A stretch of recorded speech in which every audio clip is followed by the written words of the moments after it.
గణపయ్య, ఈ 9 రోజులు నీ నవరాత్రులు కదయ్యా, నీకేం కావాలయ్యా? ముందు ఏమి కావాలో కాదు, ఏమి వద్దో చెప్తా విను. ముందుగా నా చెవుల దగ్గర ఈ స్పీకర్లు ఆపేయండి. నీకు నిజంగా పాట పాడాలనిపిస్తే ఒక భక్తి పాట పాడు, నేను పరవశించిపోతాను. గుడిలో డబల్ మీనింగ్ పాటలతో డాన్స్ వేస్తావా? అలా వేయడం తప్పు స్వామి.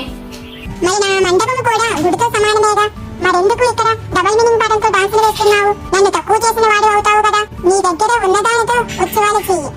నువ్వు ఎంత పెట్టుబడి పెట్టావన్నది చూడను, ఎంత ప్రేమను పెట్టావన్నది చూస్తాను. ఒకే గ్రామంలో 3-4 విగ్రహాలు పెట్టడం వల్ల మీలో ఉన్న ఐక్యత నశిస్తుంది. అందరూ కలిసి మెలిసి ఒకే విగ్రహాన్ని పెట్టి పూజించండి. నేను మీలో ఉన్న ఐక్యతకి గురవ్వాలి కానీ గొడవలకు కాదు. స్వామి, నేను డబల్ మీనింగ్ పాటలకి డాన్స్ చేయడం ఇవేవి చేయలేదు కదా స్వామి. అందుకే కదా నాయన నేను ప్రత్యక్షమై నీతో మాట్లాడుతున్నది. నువ్వు నాకు బాగా నచ్చావు.